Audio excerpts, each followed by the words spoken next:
Bonjour à tous, je m'appelle Rick Warren et je suis le pasteur de l'église de Saddleback ici en Californie du Sud. Je suis également l'auteur du livre Une vie motivée par l'essentiel. Je vous souhaite la bienvenue à cette campagne 40 jours de prière. Vous savez, au cours des 40 années passées, j'ai eu l'opportunité de voyager dans plus de 160 pays du monde. Et l'une des choses que j'ai remarquées, c'est qu'il y a toujours un océan connecté à un continent.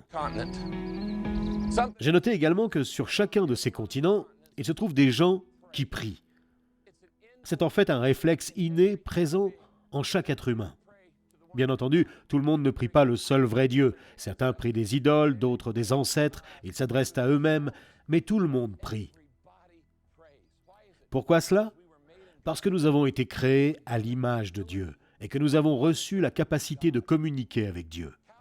Les vaches ne prient pas, les chiens ne prient pas, les fourmis ne prient pas. Seuls les êtres humains prient. À travers toute la création de Dieu dans l'univers, les êtres humains sont les seuls à prier. Donc, pendant les 40 jours à venir, nous allons essayer de comprendre comment faire ce pourquoi Dieu nous a conçus. Nous allons apprendre comment prier dans différentes circonstances. Nous allons aussi découvrir certaines barrières à la prière. Comment appréhender les réponses de Dieu à nos prières, de quelle manière persister dans la prière, et toutes ces choses en regardant au modèle de prière que nous a donné Jésus. Ce sera certainement une formidable expérience à vivre ensemble et je suis heureux de vous voir tous ici présents.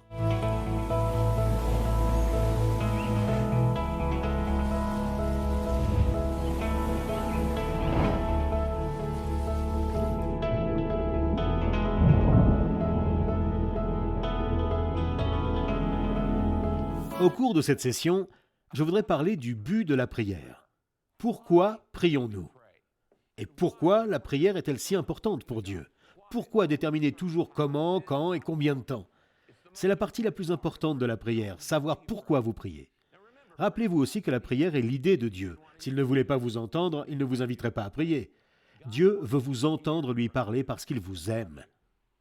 De plus, il s'intéresse à chaque détail de votre vie. Rien n'est trop grand ou trop petit pour retenir son attention. Dans Jean, chapitre 14 à 16, Jésus a donné ses dernières instructions à ses disciples avant d'aller à la croix. Au cours de cette ultime conversation, il a parlé 7 fois de la prière à ceux qu'il aimait le plus. Dans ce passage, Jésus nous donne les 4 objectifs de base de la prière. Vous voudrez peut-être les mettre par écrit dans votre manuel d'études, parce qu'ils expliquent pourquoi nous prions. Tout d'abord, Jésus nous enseigne que la prière est un acte de consécration. La prière est un acte de consécration. La prière est l'occasion d'exprimer notre dévouement, notre consécration envers Dieu et notre dépendance de lui.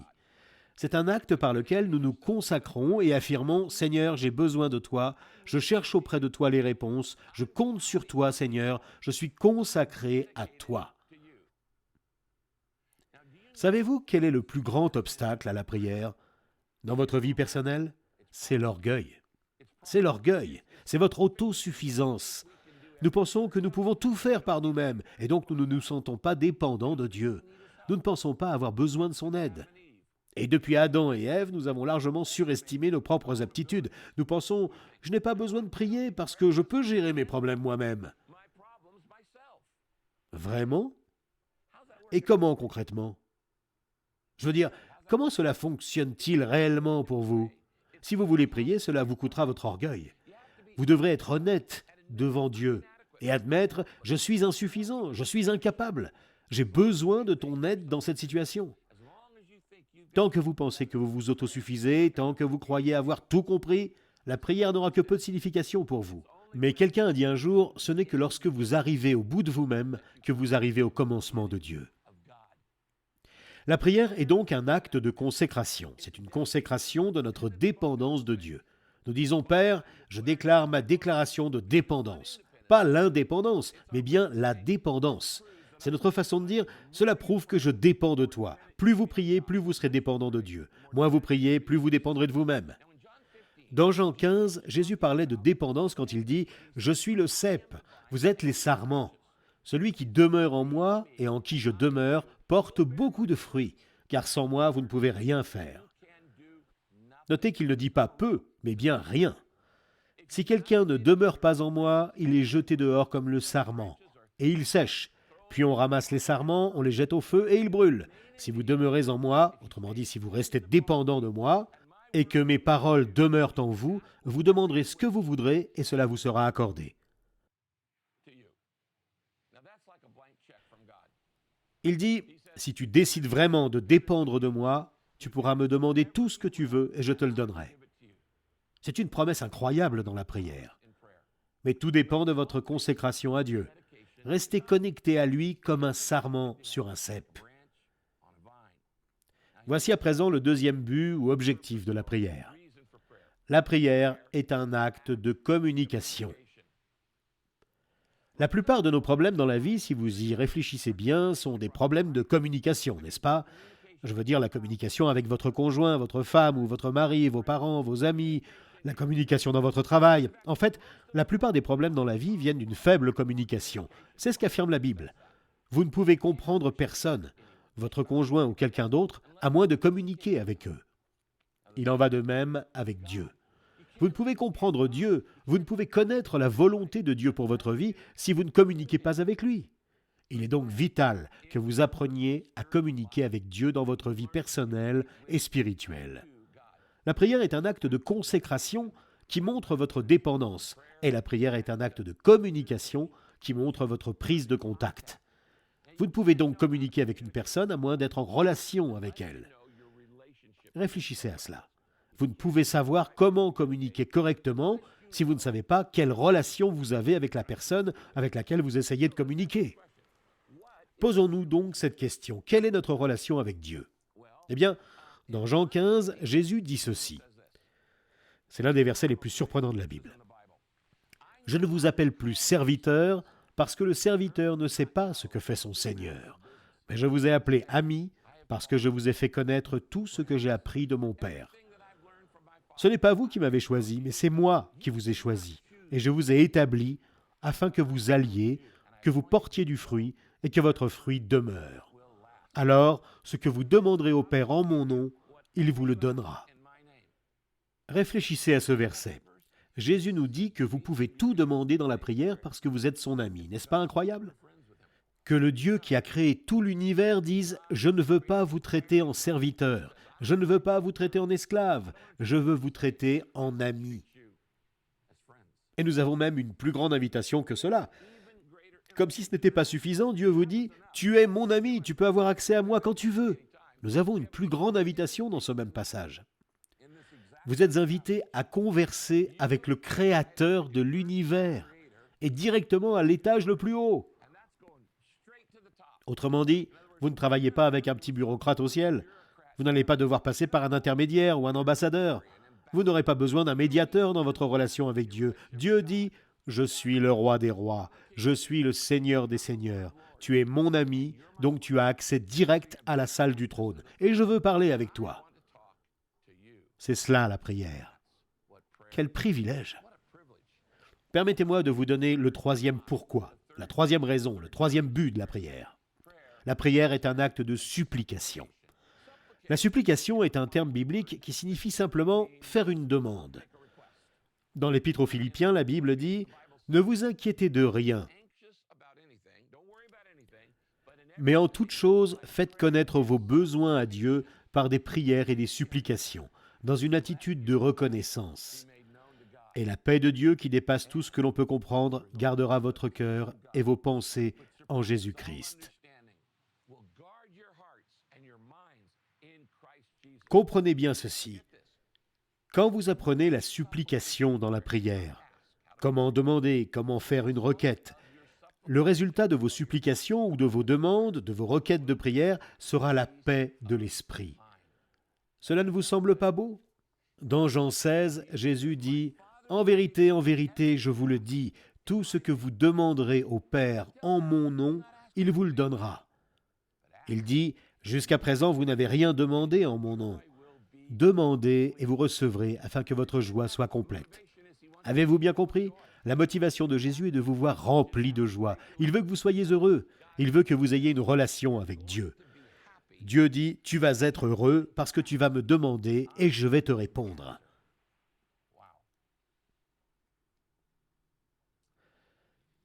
En fait, la prière est la méthode choisie par Dieu pour répondre à vos besoins. C'est sans doute l'une des choses les plus profondes que je puisse dire. C'est très simple, laissez-moi le répéter. La méthode choisie par Dieu pour répondre à vos besoins est la prière. La Bible nous enseigne que Dieu a promis de faire certaines choses seulement si nous le demandons dans la prière. Certaines personnes pensent, oui, mais je sais que Dieu connaît mes besoins, il sait ce dont j'ai besoin avant même que je ne le sache, donc je n'ai pas besoin de demander. Il me donnera simplement ce dont j'ai besoin quand j'en aurai besoin. Vous savez quoi? Ce n'est pas vrai. Comme Dieu est davantage intéressé par une relation avec vous que par sa réponse à vos besoins, il a établi dans son plan que certaines choses ne se réaliseront dans votre vie que si vous les lui demandez. Il n'accomplira certaines choses dans votre vie que si vous priez et faites une supplication, une requête. Jacques dit à peu près la même chose. Vous ne possédez pas parce que vous ne demandez pas. Jacques formule la même pensée mais un peu différemment. Tu n'as pas ce que tu veux parce que tu ne demandes pas à Dieu. Autrement dit, vous n'avez pas encore parce que vous ne demandez pas. Plus de 20 fois dans le Nouveau Testament, la Bible nous ordonne de demander dans la prière. La Bible dit « Demandez et l'on vous donnera, cherchez et vous trouverez, frappez et l'on vous ouvrira. Tout ce que vous demanderez en mon nom, je le ferai. » Demandez, cherchez, frappez et continuez de demander. Il nous est dit plus de 20 fois dans la Bible de demander à Dieu dans la prière. C'est ce qui s'appelle la supplication. Le très célèbre Charles Spurgeon, qui était pasteur d'une grande église à Londres au XIXe siècle, a dit un jour ceci. Dieu ne ferme jamais son entrepôt tant que vous ne fermez pas votre bouche. Autrement dit, vous n'avez pas parce que vous ne demandez pas. Vous devez demander. La prière est un acte de consécration, c'est un acte de communication et c'est un acte de supplication. C'est une demande. Je veux donc que vous demandiez davantage dans la prière. Nous allons vous apprendre comment le faire pendant ces 40 jours de prière. Que vous manque-t-il aujourd'hui dans votre vie simplement parce que vous ne l'avez jamais demandé à Dieu? Vous avez essayé plusieurs autres choses, mais sans jamais vous arrêter pour dire « Seigneur, pourrais-je avoir ceci? Me donnerais-tu cela? Rendrais-tu cela possible? Quelle situation? Que pouvez-vous demander ?» Je vous répète donc que la Bible nous dit de demander. Elle nous dit de demander ce que l'on veut. Psaume 145, verset 19. « Il accomplit les désirs de ceux qui le craignent. Il entend leurs cris et les sauve. » Avez-vous noté? Pas seulement les besoins, mais les désirs aussi. Il accomplit les désirs. Pourquoi? Parce que si vous craignez Dieu, si vous le respectez, c'est-à-dire si vous lui faites confiance de tout votre cœur, que vous lui êtes dépendant, alors vos désirs seront justes. Le psaume 37, verset 4, nous montre une autre belle promesse qui dit ceci. « Fais de l'Éternel tes délices, et il te donnera ce que ton cœur désire. » On trouve encore le mot « désir ». Si vous prenez plaisir en l'Éternel, cela revient à lui dire « Seigneur, je te désire plus que toute autre chose, je veux te connaître. » Vous essayez du mieux que vous pouvez de laisser l'Esprit de Dieu vivre en vous et à travers votre vie, et alors vos désirs s'accorderont à sa volonté. C'est pourquoi il dit « Fais de l'Éternel tes délices, et il te donnera ce que ton cœur désire. » Dans Matthieu chapitre 7, Jésus dit « Qui parmi vous donnera une pierre à son fils, s'il lui demande du pain? Ou s'il lui demande un poisson, lui donnera-t-il un serpent? Ce serait de l'abus vis-à-vis de l'enfant. Il est évident qu'aucun parent aimant ne ferait une telle chose. » Il continue. « Si donc mauvais comme vous l'êtes, nous sommes des parents imparfaits, vous savez donner de bonnes choses à vos enfants, votre Père céleste, qui est parfait, donnera d'autant plus volontiers de bonnes choses à ceux qui les lui demandent. Dieu prend plaisir à répondre à nos requêtes, alors demandons. » Maintenant, revoyons tout cela. Tout d'abord, le but de la prière est un acte de consécration, d'accord? Exprimer notre dépendance de Dieu. C'est un acte de communication. C'est de cette manière que j'entre en contact avec Dieu. C'est le moyen choisi par Dieu pour bâtir une relation avec nous. C'est un acte de supplication. C'est ainsi que je communique mes besoins et mes désirs à Dieu. Pour finir, le numéro 4, la prière est un acte de coopération. C'est la partie la plus passionnante concernant la prière, et il se peut que vous n'en ayez jamais entendu parler auparavant. C'est un acte de coopération. Dieu a souverainement choisi que nous coopérions à son plan en priant pour que sa volonté soit correctement accomplie sur terre. Nous coopérons avec le plan de Dieu à travers la prière. La prière est le moyen par lequel Dieu nous permet de nous associer à lui pour accomplir ses plans sur terre. C'est une formidable promesse.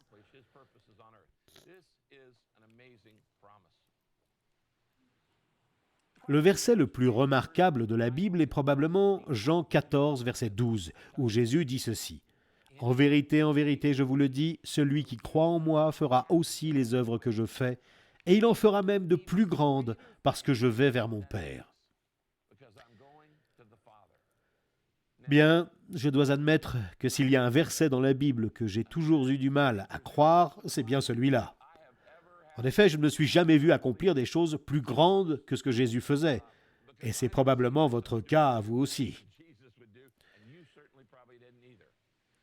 D'ailleurs, comment cela pourrait-il être tout simplement possible? J'ai honnêtement eu vraiment du mal à accepter ce verset jusqu'au jour où j'ai lu le verset situé juste en dessous. Et alors, soudainement, tout est devenu clair. Dans le verset suivant, Jésus dit « Tout ce que vous demanderez en mon nom, je le ferai, afin que la gloire du Père soit révélée dans le Fils. Si vous me demandez quelque chose en mon nom, je le ferai. » C'est la réponse. Comment est-ce possible de faire des miracles plus grands que ceux de Jésus-Christ? Eh bien, c'est très simple. En effet, quand Jésus était ici sur terre, il s'est volontairement limité en devenant un être humain. Il ne pouvait être qu'à un seul endroit, à un moment précis. Et il ne pouvait donc accomplir qu'un miracle à la fois quand il était sur place. Il était donc limité dans l'accomplissement des miracles aux environs du lieu où il se trouvait. Jésus n'a fait aucun miracle en Inde ou en Chine lorsqu'il était ici sur terre. Cependant, la prière n'est pas limitée par le temps. Elle n'est pas limitée par l'espace. Vos prières peuvent influencer les nations. Vous pouvez tirer une prière comme un missile balistique qui va aller ensuite partout dans le monde. Vous pouvez toucher des personnes de l'autre côté de la planète. Vos prières, comme je l'ai dit, sont pareilles à de petits missiles. Elles libèrent la puissance de Dieu même dans les situations les plus désespérées, dans les endroits les plus difficiles. La prière peut y accéder.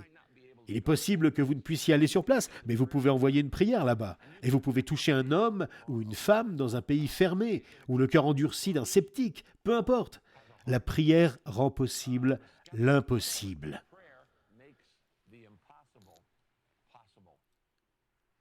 La prière est donc réellement sans limite en termes de puissance. Les gens rejetteront peut-être votre appel à connaître Jésus-Christ. Ils peuvent rejeter vos arguments. Ils peuvent rejeter votre logique. Ils peuvent même vous rejeter en tant que personne. Mais les gens sont complètement sans défense contre vos prières. L'aviez-vous déjà réalisé? Ils n'ont aucun système de défense, parce que vos prières peuvent aller directement au cœur d'un individu. La Bible dit ceci. « Le cœur du roi est un simple courant d'eau dans la main de l'Éternel. Il l'oriente comme il le désire. » Autrement dit, tout comme une rivière, Dieu peut changer le cours de la vie d'une personne. Et il pourrait même changer le cours de l'histoire à travers vos prières. Saviez-vous que 7 fois dans Jean, chapitre 14, 15 et 16, les derniers mots de Jésus à ses disciples avant d'aller à la croix ont été « Si vous demandez, je répondrai. Si vous demandez, je le ferai. » Il dit « Votre responsabilité est de demander. Et mon rôle, celui de Dieu, est d'accomplir. » Ceci est vraiment formidable étant donné qu'il est en bien meilleure position que vous pour faire en sorte que les choses arrivent, n'est-ce pas? Il peut tirer quelques ficelles de plus. Il a davantage de ressources sous la main. Dieu dit « Si vous priez, je ferai. J'agirai pour votre bien. » C'est la partie coopérative de la prière. Notre rôle de coopération dans le plan de Dieu pour le monde doit se faire à travers la prière. La chose la plus importante que vous puissiez faire dans votre vie chrétienne est donc de parler à Dieu. La prière est donc un acte de consécration, de communication, de supplication et de coopération. C'est pour cette raison que nous allons étudier la prière pendant les 40 prochains jours. Je n'ai en tête aucun autre sujet qui soit autant capable de changer votre vie, de faire des miracles dans votre vie, de vous faire voir une éclaircie, de vivre un réveil dans chaque domaine de votre vie. Elle vous donnera un nouvel espoir dans votre vie. C'est pour cela que nous commençons cette saison avec 40 jours de prière. Vous avez peut-être besoin d'une éclaircie dans votre mariage. Vous avez peut-être besoin d'une éclaircie dans votre santé. Vous avez peut-être besoin d'une éclaircie dans vos finances. Je ne doute pas que certaines personnes qui nous écoutent aient besoin d'une éclaircie dans leur travail, ou dans leur carrière, ou dans leurs relations. Elles se sentent engluées.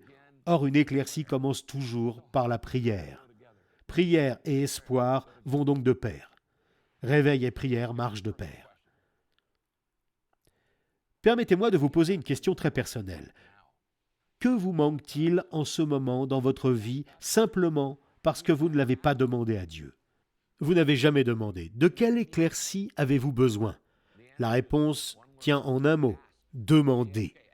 Peut-être n'avez-vous jamais reçu de réponse à la prière auparavant. Eh bien, je ne veux pas que vous ratiez la suivante. Je veux donc que là, maintenant, tous ceux qui m'écoutent pensent à une chose pour laquelle ils pourraient prier, demander à Dieu. Et plus ce sera spécifique, détaillé, plus ce sera facile pour vous de voir Dieu y répondre.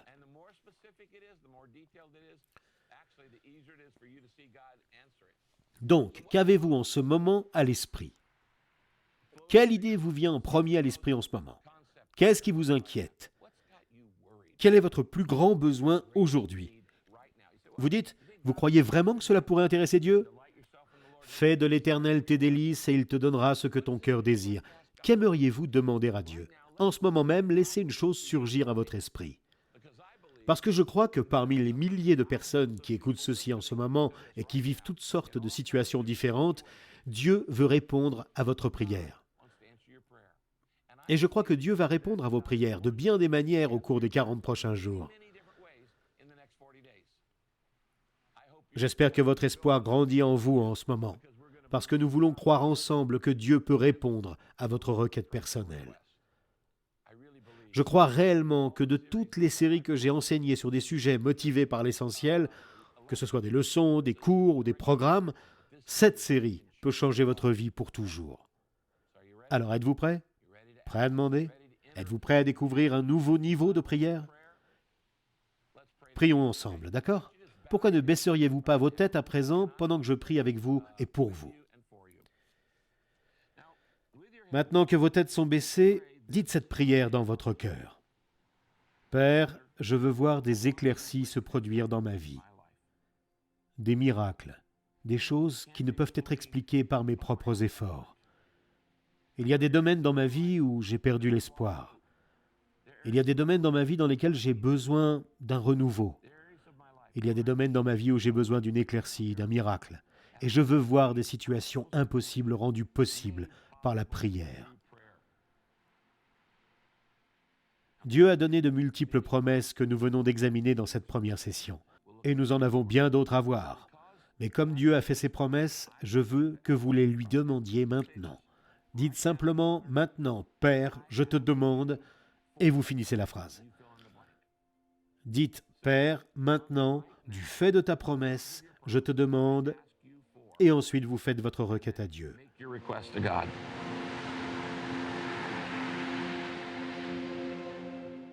Je ne veux pas que vous passiez à côté de cela.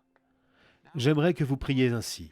Seigneur, aide-moi à croire que tu répondras à ma prière parce que je prie au nom de Jésus. Amen. Maintenant que va démarrer votre temps de discussion, je vous encourage à faire deux choses. Nous allons d'ailleurs le faire lors de chacune de nos sessions. Je crois que Dieu vous a mis dans ce petit groupe afin que vous puissiez prier les uns pour et avec les autres. Donc pendant ces 40 prochains jours, je vais vous demander de prier tous les jours pour la requête qui vous viendra à l'esprit, et ensuite je vous demanderai de prier tous les jours pour les autres membres de votre groupe. Et si vous vous sentez à l'aise pour partager votre requête, faites-le devant les autres. Sinon, ce n'est pas grave, mais nous saurons que chaque personne du groupe a fait une requête. Croyons ensemble que nous verrons des éclaircies, un nouvel espoir et un renouveau dans la vie des uns et des autres. Merci de vous être joints à moi pour cette première session. Je vous souhaite un bon moment de discussion et nous nous revoyons pour la session suivante. Que Dieu vous bénisse.